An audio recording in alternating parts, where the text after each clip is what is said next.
Welcome to Banta with Toni. Join me as I share stories about motherhood, faith, life, love, and everything else in between. I promise we'll also have some fun along the way, and I hope that the time we spend together will end up being some of the highlights of your week. Thank you for coming along. Hello, and welcome to another episode of Banta with Toni. Before we get any further into this episode, I'm just going to let you guys know right off the bat, I've been a little under the weather, so it's probably going to come through a little bit. We'll see how well my editor does at editing this episode, and you might not even notice, and maybe I had no reason to tell you, but here we are now. I've been a little under the weather. I got tested for COVID. I got tested for what else? Just the flu. Everything came back negative, but I have this cough, and it didn't start off as a cough. I had like a fever, everything else, and then it kind of progressed into it. And the only reason why I'm bringing it up here is because even like talking on the mic after a while, I feel like I'm going to cough, and I have my water. I have my cough drops just in case. But just to give you a heads up, I don't have COVID-19. Please. No COVID-19 over here. Just some respiratory thing. And I am taking some meds for that, so it'll be clear. The sickness wanted to steal my Thanksgiving, but I didn't allow it. My family stepped in. I didn't have to cook, even though I still was being the director and the CEO. I was still there telling them how to do things, what to do. And in fact, I did get up and do a few things here and there, which exhausted myself and made me go back to lie down, which is what I should have been doing. Pray for me. It's baby steps. Spirit of letting go needs to come over me fully. But I hope everybody had a wonderful Thanksgiving, that you got to spend some time with some loved ones, whether it's family, friends, anywhere in between, and that you got to reflect on your year and just got to, just be grateful for what you did get. Even if you don't have everything this year, even if you're looking back, because this time of the year is usually like when we do our reflections. But even if you're looking back and you're like, oh, this didn't happen, that didn't happen. But I hope that you also took the time to count the blessings that you do have. For me, it was like, 2 Thanksgivings ago. I had surgery, and then I ended up going back into the hospital because I had a fever. I had some kind of infection, and they were trying to trace it what it was. And that was the first holiday I'd ever spent at the hospital. And I think ever since then, I've looked at the holidays differently, because I was like, oh my gosh, I was at the hospital for Thanksgiving. And there are people who have gone through way more. Obviously, as a nurse, I get to take care of people who have been in the hospital for what seems like forever. It's just like one thing after another. They go out, they come back in. So just be grateful. It's not easy. I'm not saying that the year has been perfect for a lot of us. I'm sure people have had their rough patches, their highs, their lows. But even in the times when they're difficult, look for your blessings, because they're there. And I wouldn't sit here and speak about anything or talk about anything that I haven't experienced myself. I have experienced a rough year as well.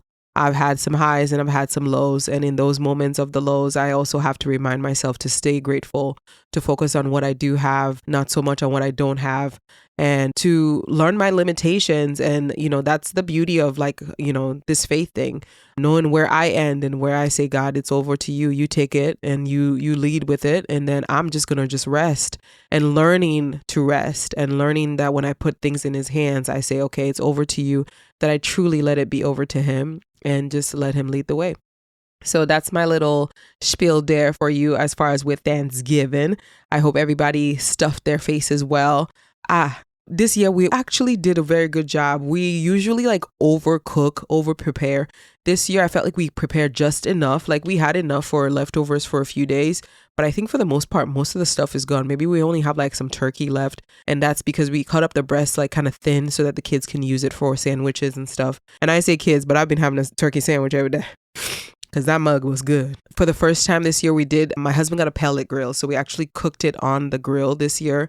And I don't see us cooking it any other way, because we brined it for a while, and then we seasoned it with a lot of butter, put the injector in there, got the juices in, and that mug was like the most succulent turkey I have ever eaten. And then on the outside, it was nicely roasted, and then when it got inside, it was just juicy and just, It was a beautiful, beautiful one. And we didn't do any of like the traditional desserts. We actually did French silk, which is my favorite dessert of all time. It's literally just like this crust, like this buttery crust that has chocolate mousse in the middle. And then you have like whipped cream on top. And sometimes you'll have like shaved like chocolate on the top of it too. We got it from Members Mark, but it was too sweet. It was too sugary. So I told the family, I said, next year I am going to, because I have a KitchenAid mixer, I bought it so that I can tell myself that I'm a baker. So I need to live up to my mixer. So I told the family, I said, you know what, next year I'm going to make my own French silk because it's my favorite dessert and I feel like I need to master it. And I'm going to do it so that it's not so sugary, because the one we bought from the store at some point just too sweet. Like I just felt like I was just eating like, diabetes. It was just too sweet, but it didn't stop me. I still had, one or two pieces. I think we still have like half of that pie left. But, I like that part of this year that we didn't overcook. We cooked just enough. We got to spend time with family, and it was a beautiful, beautiful Thanksgiving. So I cannot wait for Christmas. I will not be sick like this. I already have my tablescape plans. Every time I have plan in Jesus' name will come to pass in the name of Jesus. No weapon formed against me, no cough will stop me, no sickness will stop me from my Christmas plans. We'll see. That is the hope. So I hope everybody enjoyed their time, that you got to spend time with family, that you got to, relax. For some of us, that rest was much needed. Me being sick, it was actually a blessing in disguise. I've been off of work for over a week, and it's been nice to just relax. Like at first I was like, what the heck? And then I'm like, oh, okay, I can just lay here. I can just watch TV. I try to be offline a lot too. So I wasn't really online trying to see like what the latest stuff was happening. I just wanted to be in the moment, spend time with my family, recuperate, drink a lot of tea, spend time in thoughts, writing, whatever it is, but not too much like online. And I think it was beautifully accomplished. So I loved it. Sometimes you get just what you need. You don't even know that's what you needed. Something has to force you to just sit your butt down somewhere. Just have a seat and take a break, take a breather. And that's exactly what I needed. So, of course, pop culture was popping. Even though it was a break, it was still popping. The first news that we all know, Sir Kendrick Lamar, slayer of careers, destructor of one Aubrey,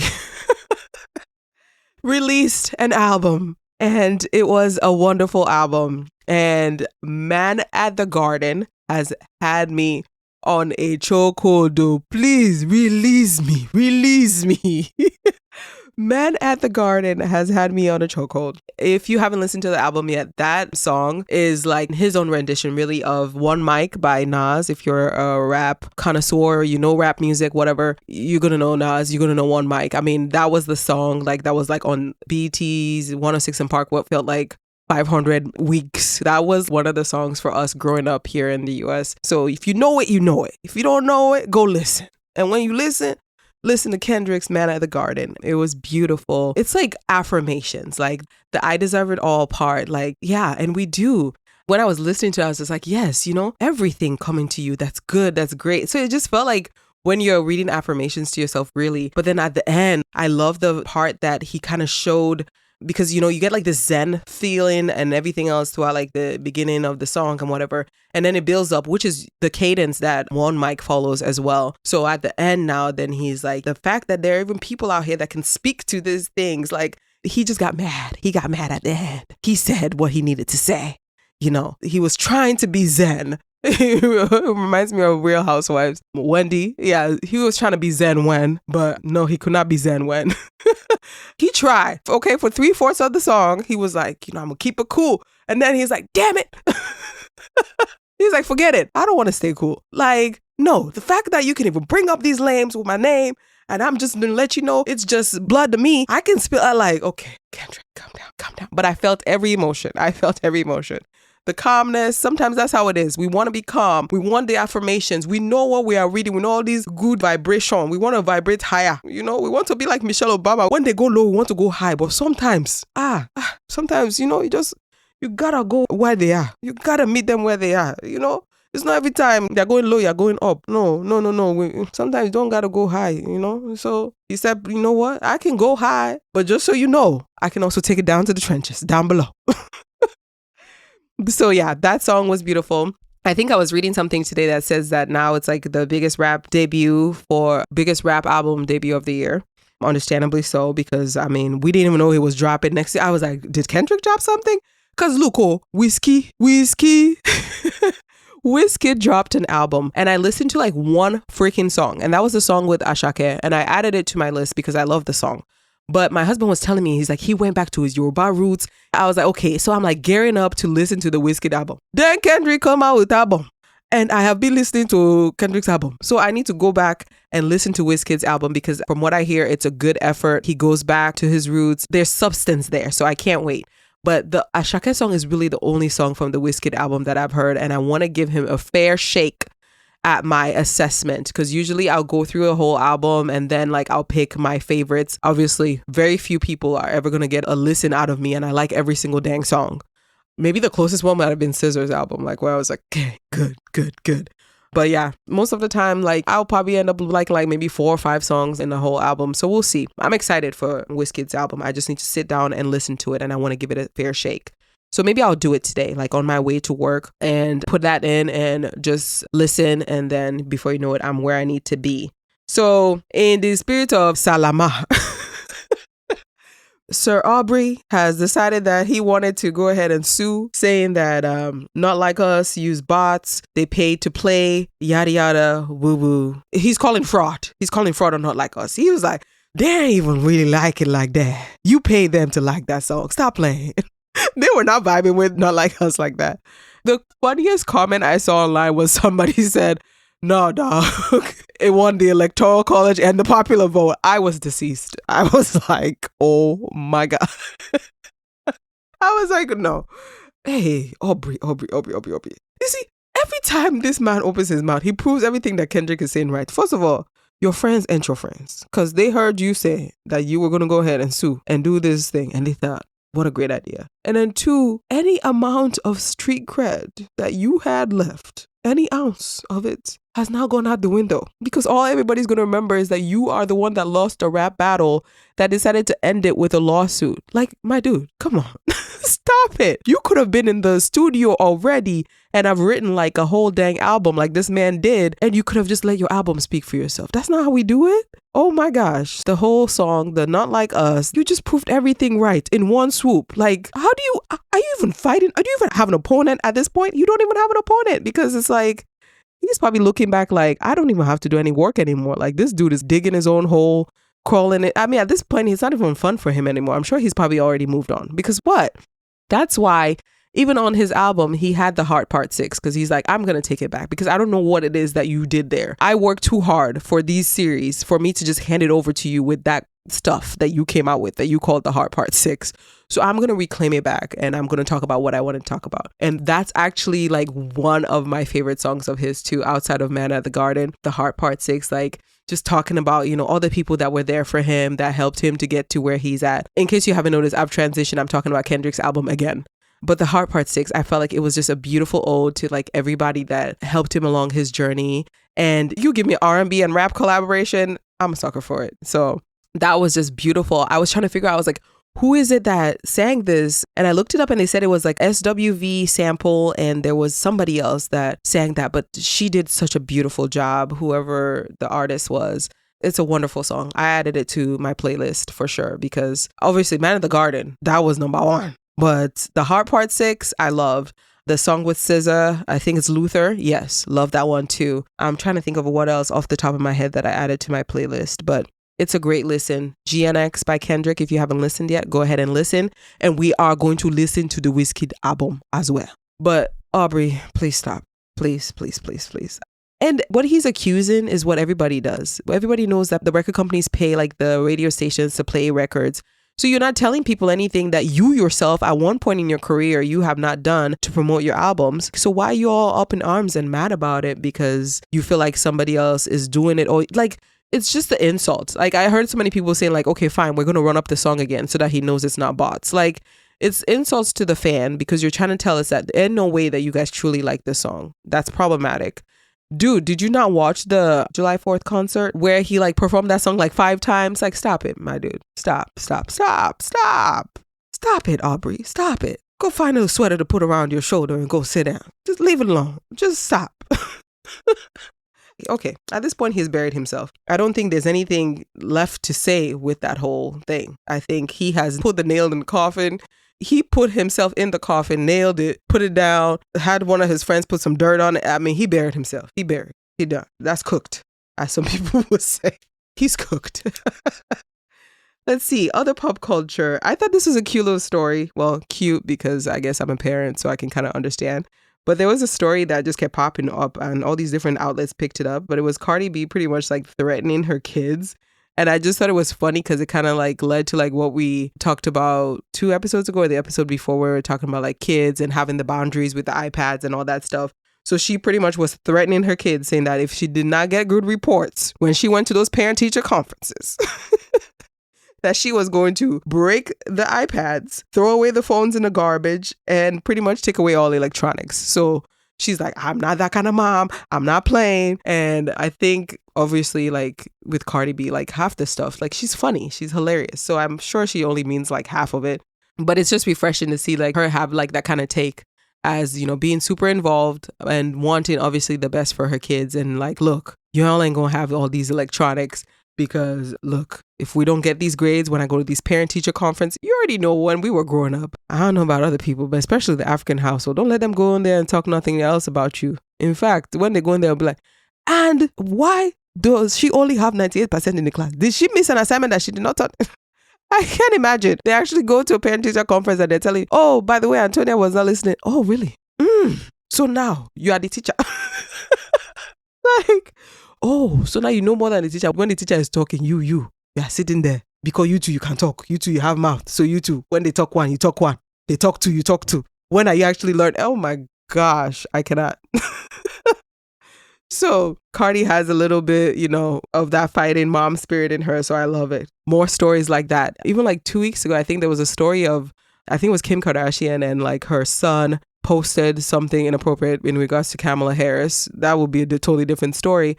But what I liked was she enforced what she had told him before, which was if you say anything or do anything that I do not approve of, I will take down your account. And she sure did what she said she was going to do. And I'm like, yes, I like that. Okay, Kimmy, you go ahead. You take that down. But it was good. I was like, okay. She said what she said. And when he crossed that boundary, you know, because kids will test you. Kids will always test you. So she said what she said. And then when he crossed the boundary, she had to live up to what she said. And she did it in a heartbeat. She said, I don't care about these accounts. Sure. She sure went and deleted that. And, you know, like I always say, kids need the structure. So I'm here for it, you know. But out of like all the moms, like from the Kardashian family, even back in the day when I used to watch their show, I feel like Kim would be like the strictest one. I feel like Khloe's like probably maybe the most lenient one, but maybe things have changed. I've not watched their show recently, so I have no idea how she is now, like as a mom of 2. But I always feel like even with her sisters, like Kim does not play. So if she doesn't even play with her sisters, how old children? She's probably like, no. What did I say? What did I say?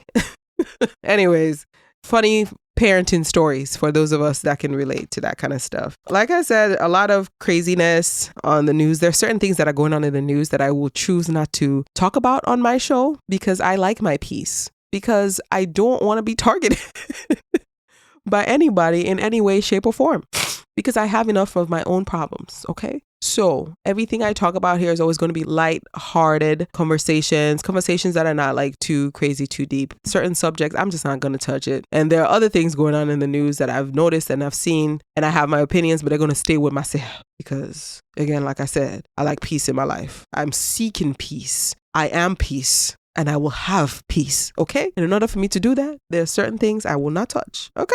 Absolutely so. I will not.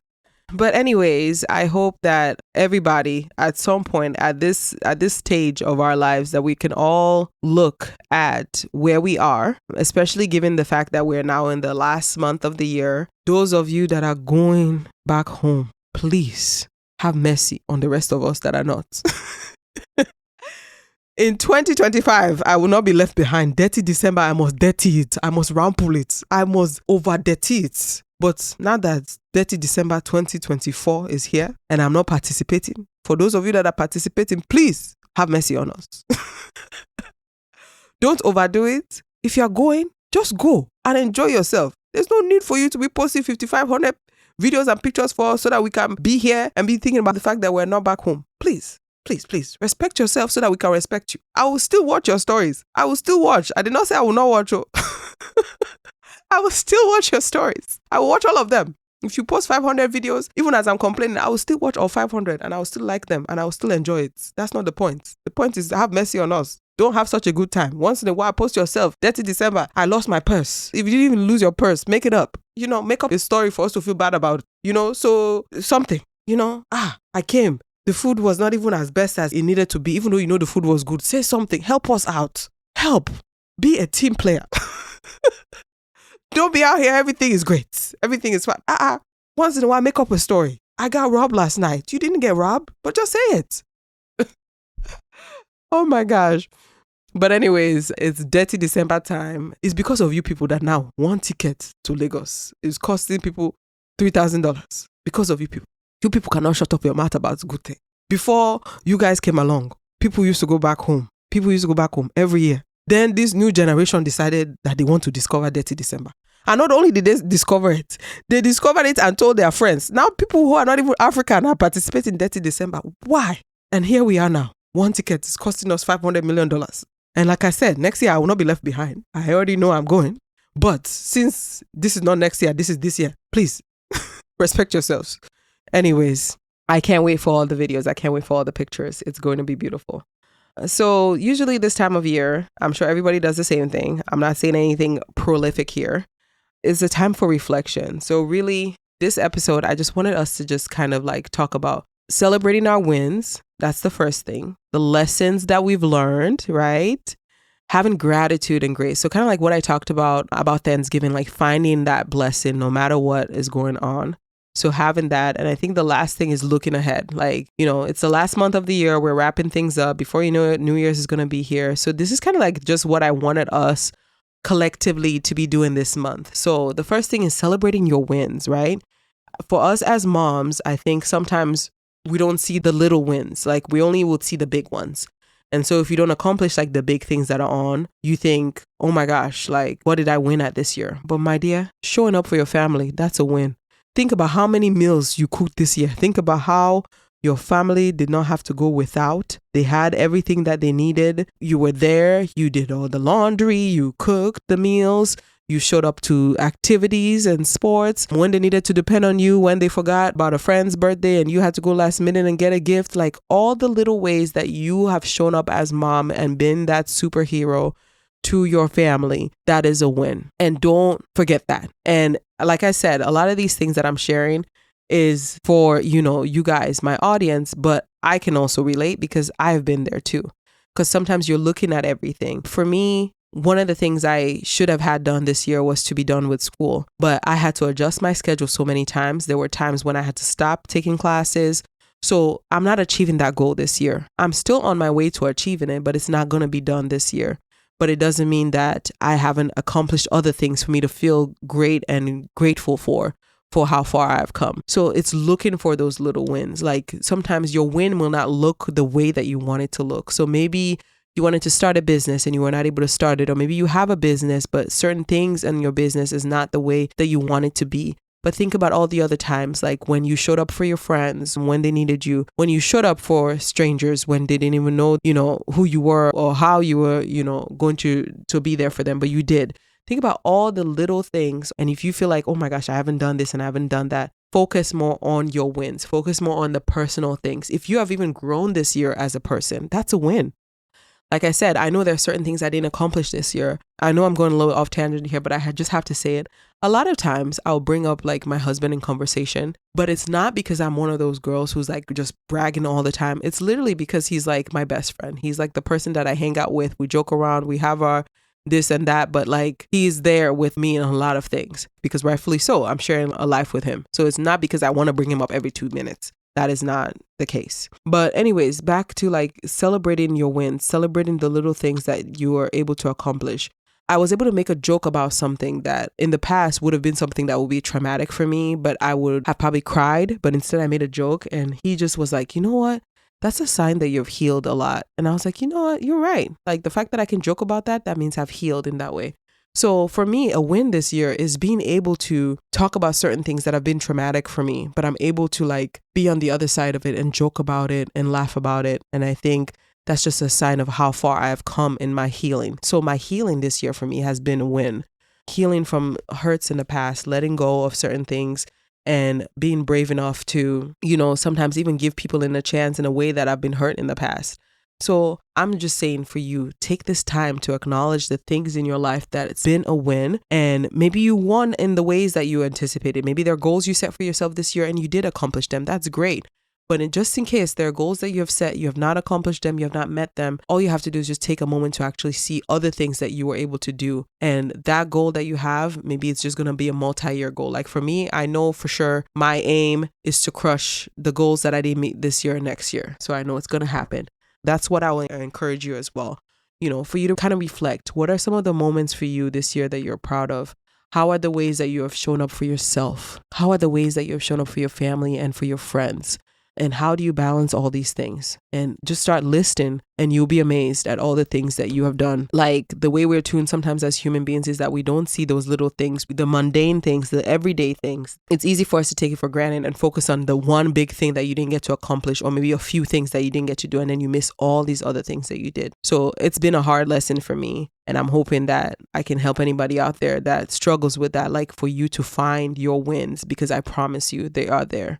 And then the next thing is like the lessons learned. So even in those tough times, even in the times that have tried us the most, it's time for us to like sit back, evaluate, okay, what are the things that I did to lead to the hardships that I experienced, and how can I change it? How can it shape me in my journey, whether as an individual, as a mom, as a partner, a friend? What is it? What are those times teaching me? So my biggest thing this year, even though I'm sick right now, like I said, but I still showed up again. The biggest thing for me this year is learning how to show up for myself no matter what is happening around me. That has been a lesson that has been a long time coming for me. I used to be the type of person, like, if something terrible is happening with a family member of mine, it's going to distract me. It's going to affect me so much that even the things I need to do to show up for the people that are like closest to me, like my family, my kids, my husband, it's going to affect me to be able to do that. And for me, at this point in my adult life is the first time that no matter what is happening around me, all hell can be breaking loose. Everything can be falling apart.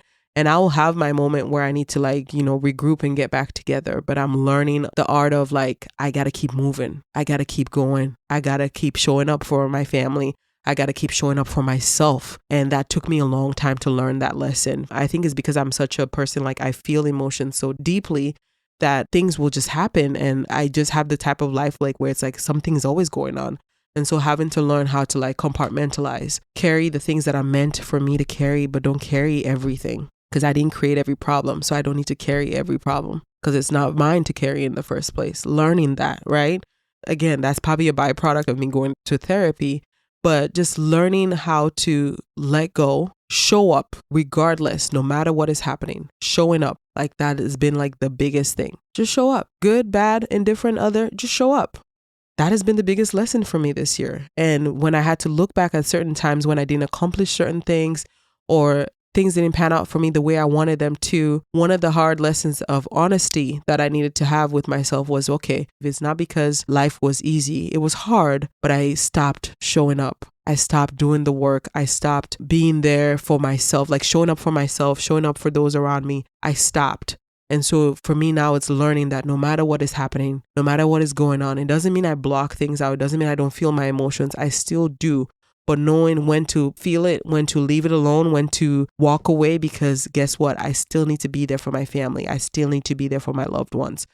And that's why this conversation is good for us to have it now, because it's in the beginning of the year. So maybe over the next couple weeks, as we're celebrating the holidays and we're getting ready to wind down the year, it will be something for you to sit with yourself and say, okay, what are the lessons that I've learned this year? And how is it that in the tough times, I have also played a role in my suffering? Because it's always easy for us to just think about all the things that people do to us and how they treated us wrong and what they did that was bad. It's a whole nother ball game to sit down there and to say, okay, how have I played a role? in this thing that's like a cancer to me. I have accepted certain things, or I have, been comfortable in toxicity, and, looking at the role that you play in things as well, and being honest with yourself. It's taken me a long time in my adult life to learn. And I feel like this year was like the first time that I truly mastered it. And it was really through practice. Like they say it all the time.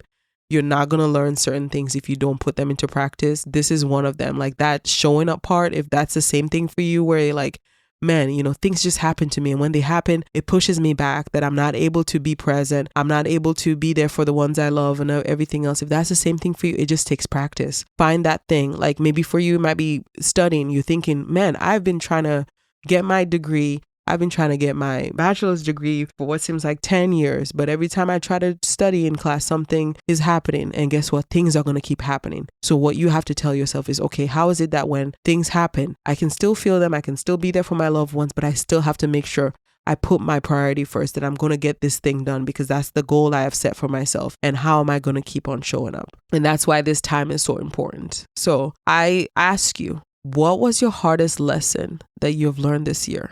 How did the challenges, how did the things that you do, how did they shape you as a person, as a mom? I can tell you now, the person that I was in the beginning of the year, I'm not that same person right now where I'm standing at today. I feel like I see life differently in certain ways. There are certain things I've decided to set down. There are certain ways I've decided to create boundaries for myself. Everything is not the way it used to be. And it's not even something that I was aware of. It's just something that just happened as I was growing and as I was getting stronger in certain areas. And like I'm saying, like practicing certain things, it just became better. So if we do a recap, reframing what you consider to be failures, pay attention to your wins, list your wins out. I don't care if you did your makeup 3 days out of the week this year and the other 4, you were looking a hot mess. Hey, that's 3 days of you putting on makeup and looking good and going out. That's an accomplishment. So reframing what you think failure is and looking for your wins. And then 2, the lessons that you learn and being honest with yourself as to the roles that you have played in your own infliction of pain sometimes. That is important. The next one that we kind of talked about already in some capacity is this idea of gratitude and grace. So this word gratitude, I've had a history with. There was a time I wrote an article because I felt like as Black people and as just people of African descent, people in diaspora, that sometimes we are asked to be only grateful and nothing else. And I think if somebody does not know who I am, then you miss it, because then you think that I'm saying that we should not be grateful. We should always be grateful. But I didn't like the way when I was looking around in the media, how gratefulness was being weaponized, and it was only mentioned when it came to us. It was a way to use to shut people up. Like that idea, you should be grateful that you're just even in the room. You should be grateful that you're just here. And it's like, well, yeah, we should all feel that way. But it shouldn't just be how I should feel because I'm a person of color or, I'm a person from a certain background.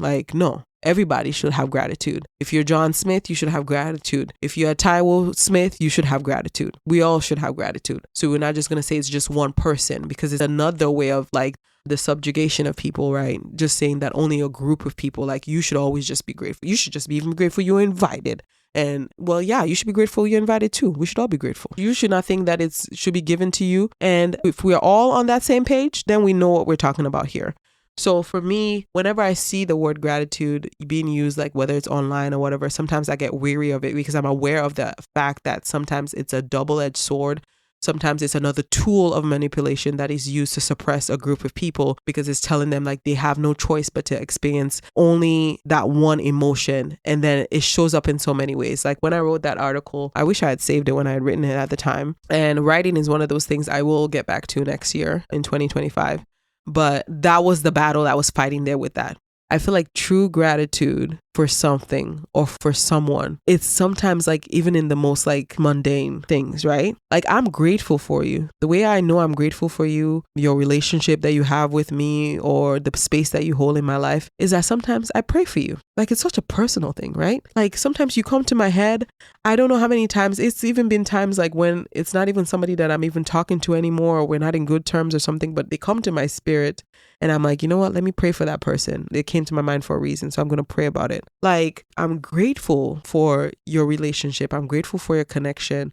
I'm also obedient that even when something comes up to me that says, pray about this individual, pray about this person, I can put aside whatever it is that I'm feeling and whatever I'm going through to just, be in submission like that. That's a whole nother story for a whole nother day. But it's the different ways, I feel like, for me, that shows me like somebody that's grateful for life or grateful for what they have, grateful for their loved ones. It's like a calmness in the spirit. It is, like I said, in the little things, is how they speak about the individual. And trust me, it's there even when that person is not there. Like when that individual is not even present, anybody can sing praises to somebody in their face. But even when they're not there, that you speak so highly of them and that you're like, man, this is just somebody I'm just grateful to have in my life. Like, I don't know how else to put it, but I can sense when it's like a fake or a false humility or a false appreciation, like when it's not genuine. And we probably all can. Maybe some of us have just done a better job of like explaining it away. But I feel like gratitude, learning to be grateful for what you do have, and then giving yourself grace. I have had to learn that too over the last couple of years. Like, I think I'm gracious. I will be the person that will make up all the 500 million excuses for somebody. Somebody will have bad behavior and I'll be like, well, they're going through a tough time. Oh, this is happening. Da, da, da, da. But then I found out that when it came to myself, I didn't give as many excuses. I'll be like, well, why didn't I do this? How could I have missed that? Like, and I'm like, if I give 55 excuses to that person, I can give myself 55 million excuses too. And I urge any of my readers that are the same way, that the same grace I extend to others, extending it to myself. Sometimes it's almost like it's kind of like our culture too, like some of our African cultures, because obviously all of us as Africans, we're not all the same. We're not all monolithic people. But for some of our African cultures, like it's just, especially as women within the African culture, we're taught to, give more of ourselves. And the standards, as we can see sometimes for men and women, is not even the same. So over time, it's like, what are we being taught about grace and what that looks like? Because you have the same women who can probably be torturing another woman, right? But they can give grace to a man. But that same grace they cannot give to another woman, and neither can they give it to themselves. These are all the different things that, as we're coming to the end of the year, just think about it. How are the ways that you show gratitude in your life? How are the ways that you show grace to yourself, to others? And have you been programmed by society, by certain things that you decide that, oh, these people get more grace and I don't give as much grace to these people? And maybe you don't even realize it for yourself, but sit down and ask yourself, when somebody makes me mad, if that person is a male, do I treat them differently than if I do when they're female? And ask yourself and truly be honest. Think about it. And then the last part is looking ahead. So planning, right? And that's why it's so important that we do it earlier in the year, that we don't wait till the last second of 2024 to be like, okay, am I planning looking ahead? What are the things that you want to let go of next year? You always think planning ahead like, okay, I want to accomplish this, I want to accomplish that. But what are some of the emotional things for you too? I have ideas. I have certain things in my head that I know next year I don't want to be dealing with this anymore. I want it to be better. And the way it's going to be better is going to start with me. So the same thing for you, I'll urge you in your life. What are the things you want to let go of next year? What are the things you want to embrace? What are the things you want to prioritize? One of the things I've been saying, and I'm already setting the things in motion for it, is my health. When I had this respiratory infection again, it's not the first time at the end of the year that I've had a respiratory infection. So to me, it tells me that there's certain habits and certain things that I'm doing as far as with my body that like towards the end of the year, it's like I have nothing left, no gas left in the tank. So for me, it's like, what are the health things? What are the things as far as with rest that I'm going to implement throughout the year, whether it's a quarterly thing, something that I'm going to like put it in the forefront and prioritize it so that by the time December comes, November comes, I'm not so exhausted. My body is not so worn out that I can easily, get these respiratory infections that I tend to get around this time of the year. Because for me, it's just a sign that I've probably worked my body too hard. And I've done so much better with like rest and with self-care, but obviously it's an area that I still need to keep improving. Like I was just joking about with, during Thanksgiving, but still learning that the show will go on. Really understanding that you're important, but you're not that important. If something happens to you today, I promise you, the company you're working for, I don't know how much they've told you how important you are, and you probably are important. But when they need to move on, if something happens to you today, they're going to say, you know what? She was a great worker. He was a great worker. We appreciate all her years of service. Here's some money towards your family. And they're going to go ahead and hire somebody new on Monday or promote somebody else to your position. So you're important, but you're never that important. So put yourself first and don't ever get caught up in the hype of life and what people on the outside will think or what people on the outside might say to you, how they're gassing you up and making you feel some kind of way. We're all important, but you're not that important in the grand scheme of things. So being realistic with yourself. What are your goals? What are your capacities? That's a big one. Knowing what I'm capable of, knowing where my limitations are, accepting them, being honest with myself, knowing that, okay, sometimes I can be tough to be in a relationship with because you know what? I take things a certain way. So how am I going to work on that? What are the things I'm going to take to kind of check myself? Maybe I have somebody in my life that can help me balance things out so that I can go back to them and be like, well, this person said this or this person made me feel some kind of way. What do you think? What is your perspective? How do you see things, right? But it's first being honest. And then you take your step forward to say, okay, how am I going to improve or what am I going to do? So that's my challenge to you, especially for us as women. What are the things that you're going to let go of next year? Girl, you can't carry it all. You can't have it all. You can't lead it all. You can't be the pro at everything. So what are some things that you're going to put down? That you're going to say, this is not for me anymore. And I'm not carrying it with me. And I'm letting it be in 2024. Start deciding, it might be one thing and that's fine. But what is one thing you're going to let go of in this year? And then what are the plans? Because it's one thing to want it, right? But then come up with a plan. What are the active things you're going to do into your life? So if you have said, you know what, I'm leaving gossip behind in 2024. I'm no longer going to be talking about people and their business or whatever. Then you got to know the friend that's a trigger for you. You got to know, okay, this person, whenever they call, we talk about people. So when they call and they start talking about people, what are the things that I'm going to put into place so that we don't have this conversation and we don't go back to those old ways? And then you communicate it with that individual even. So I noticed that we tend to do this. And I'm not saying that it's all on you, but I'm saying I want to change. So when you bring that conversation, letting that person be aware so they know when you bring up that conversation, I'm not going to be doing this with you anymore. Okay? Because I'm leaving that behind. And then how are you actively going to work towards achieving that thing? And what are the things that you're going to prioritize?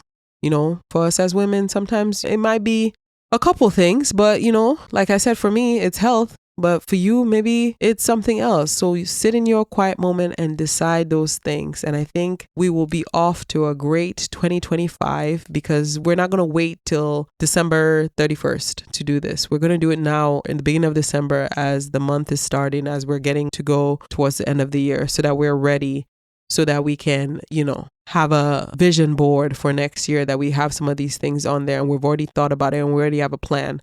Like for me, when it comes to my health, I'm already making those changes. Like I'm trying to eat more protein, lower carbs. So I'm already starting to make some of those changes. I'm trying to cut back on my dairy because I know it leads to inflammation for me. So yogurt is one of my big things that I love. And now I'm, for the most part, eating non-dairy yogurts. So it will be coconut milk, almond milk, whatever other alternative, but cutting out as much dairy. The only thing I still do is cheese. And that's because I have tried vegan cheese, but Lord, I can't. Man should not leave by vegan cheese alone. So there'll probably still be like one or two things that I cannot change out because I just don't like the way the vegan options change. But for the most part, I'm trying to work on that. So like my health thing is like a multi-step thing. I'm now working out pretty much every day. I'm doing some form of exercise, except for this week when I was sick. The only thing I could do was meditate. But, think of the things that you can even start to implement now. Don't have to wait for the beginning of the year next year, but these are decisions. Once you've sat down with yourself and you've thought about these things and you've figured them out, then it's like, okay, how can I even start implementing them now? I don't need to wait for next year.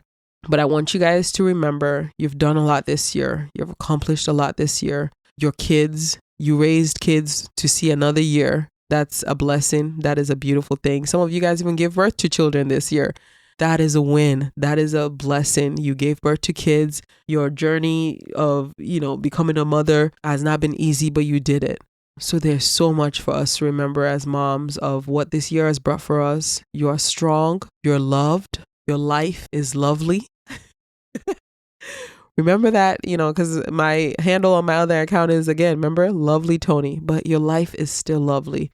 Even in all the chaos, even with all the kids and this issue and drama and da-da-da-da, it's still a beautiful, beautiful life. And I hope that you have a wonderful time reflecting on what your year has been, that you make some great plans for yourself, that you take some time to think about your next year and be intentional. And we're going to do it together. I'm doing the same thing too on this end. So let's be intentional about our next year. and how we are going to accomplish it step by step. You got this, mama. All right, so it's time to pick the song of the week. Well, the songs of the week. So my worldly, I need to find another title for this. I feel like, music is just music. I know I'm joking whenever I say worldly because that's what my mom used to say. But anyways, my song of the week, my regular one, is by Ashake, and it's called Oh Yeah. Oh my gosh. So back in the day when I used to have my blog, I remember one of my favorite interviews that I ever did was with DJ Cuppy. And at the time I asked her on there about like mixing EDM music and Afrobeats together. Because like Afrobeats makes me so happy. EDM music makes me so happy. So I'm like, have you guys ever thought about combining the two since you're a DJ, So when I saw Ashake in concert this summer, if you have not gone to his concert yet and it's coming close to you, I advise you to go. Like, his showmanship is top tier. I loved it so much. I will go again if somebody else is paying. If somebody else is gifting me, you want to give me a Ashake ticket, who am I to stop you in your gracious gifting? But yes, I would definitely go again if I was given the opportunity to. But when he performed this particular song, he got on the turntables and he did it, and it was just phenomenal. So, by Ashake, it's the mixture of the two things I love. When I heard it, I was like, yeah, that's it. The way it builds, oh my gosh, the momentum, untouched, nothing like kids. You're not going to hear anything else like it around here. So that is my first choice. And then, we always have to give you gospel because in these times, what times we're in. We need the favor of God, his hands on us before we go out, when we're coming in the middle of our day, anytime, because it's crazy out here. It's crazy. So my gospel song for this week, this one, if you have followed me on any social media, you're going to know this one is there. Okay. When I heard her voice, I feel like it was meant for this song. Her voice is just beautiful. So it is Sumi Sola Agbegbi, okay?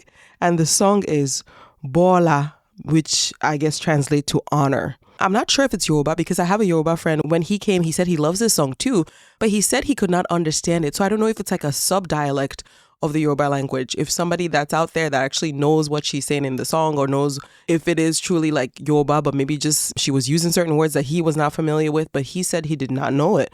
So I don't know what the language is that she's speaking, but oh my gosh. Sometimes I feel like when certain artists get in the studio to record, like the Holy Spirit is just there with you, right? And I can feel the presence over this song. It is just on another level. It's the beauty of it. And it kind of reminds me of when I want to say it was one of the reggae artists. I'm trying to remember who it was now. It was not Elephant Man. It was another one that we know that's big. I don't know why his name is escaping me right now. But this summer when he had the criticisms for the Afrobeat artists talking about how, they're not singing anything of substance. And I'm like, dude, first of all, there's a language barrier. The songs that have substance, you can't even understand it because it's in a different dialect. And I feel like this gospel song proves it again for me. Like there's just something about when I hear our people like singing in their mother tongue. It just does something for me. There's another song that I have that's a favorite of mine that's also by an African artist. I'll probably share that one next week. But this one, Bola Honor by Sumi Sola Agbegbi. Oh my gosh, this song has been on my rotation. I think I probably discovered it like maybe during the summer of this year, like late spring to summer. And this song has been on repeat for me at various times throughout the year. It is phenomenal. So those are my recommendations. As far as books, I am still reading Yinka, Where is Your Husband? I told you guys, that book is so long.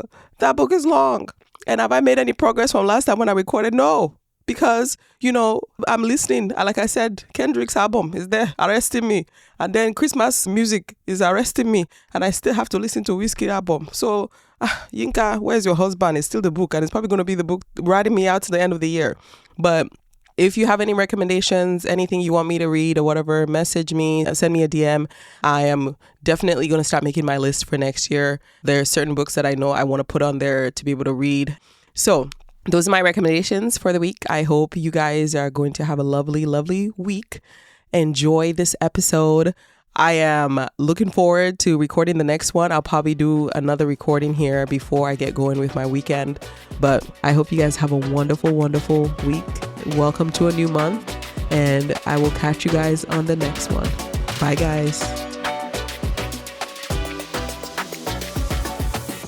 You just finished an episode of Banta with Toni. Did you like it?